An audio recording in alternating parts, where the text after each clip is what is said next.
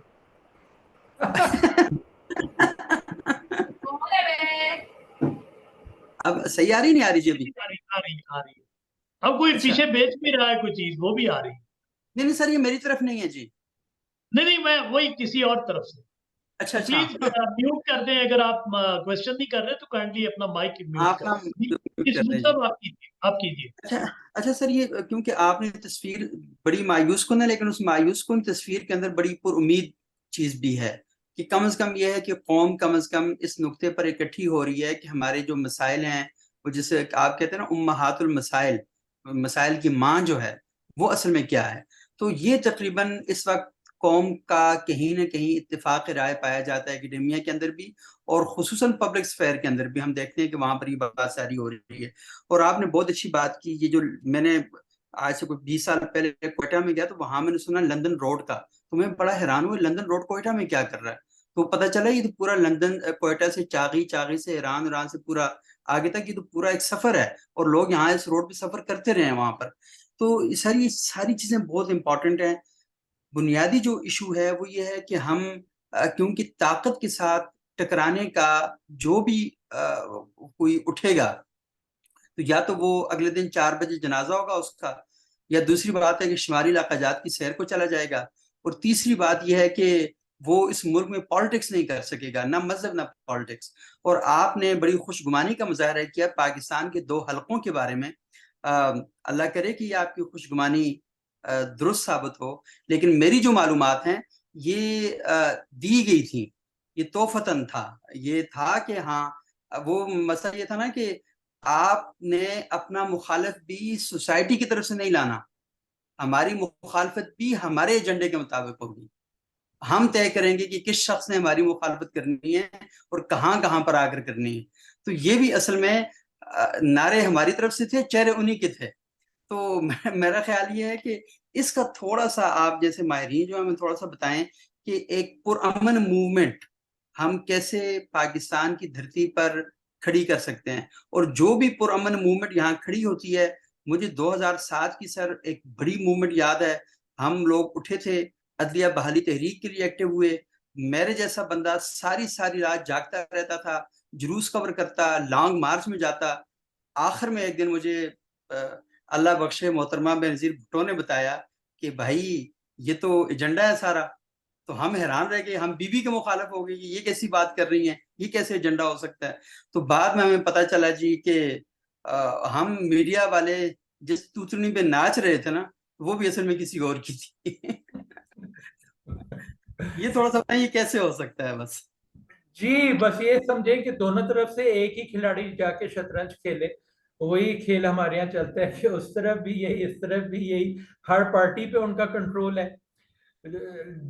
ہر چھوٹی پارٹی پہ ان کا کنٹرول ہے.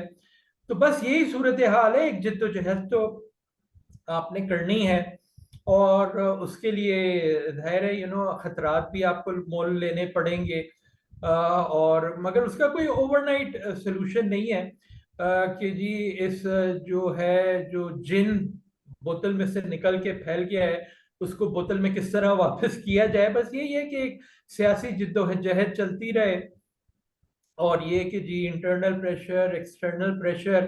2008-18 میں کچھ تھوڑے سے ڈیموکریٹک کنسولیڈیشن ہوئی تھی، مگر اب وہ بھی ریورس ہو گئی ہے بالکل.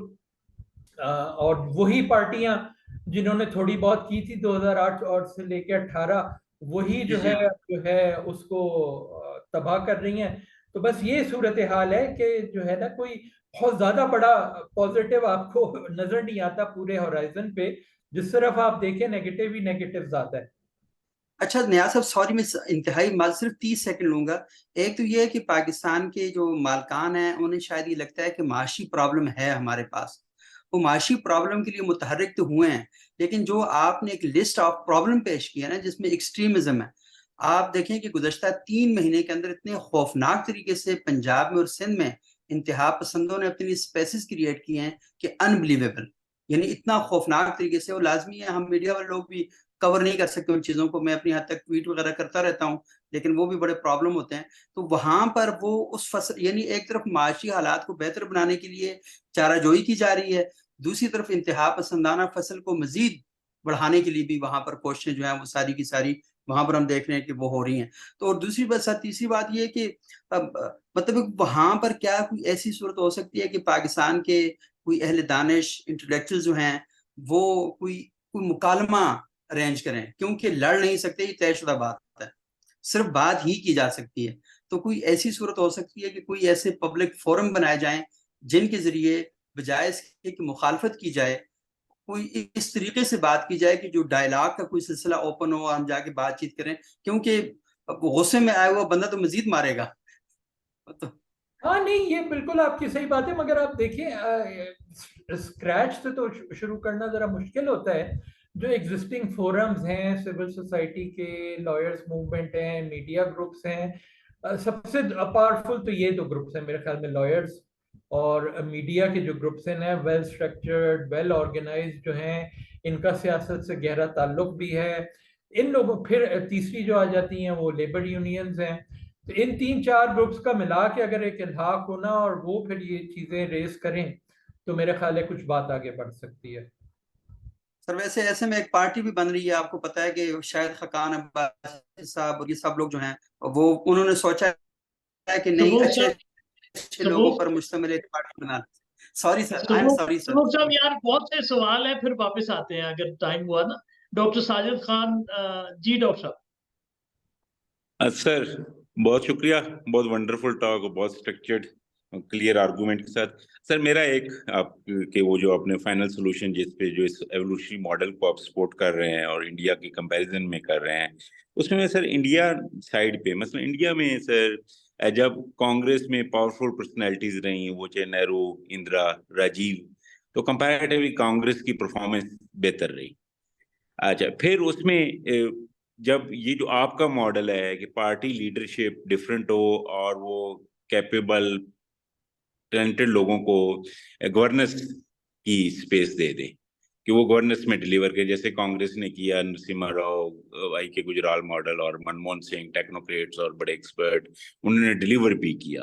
لیکن کانگریس اپنی سپورٹ یا پاپولیرٹی کو مینٹین نہیں کر سکی، اس کو اوور کم کر لیا بی جے پی نے.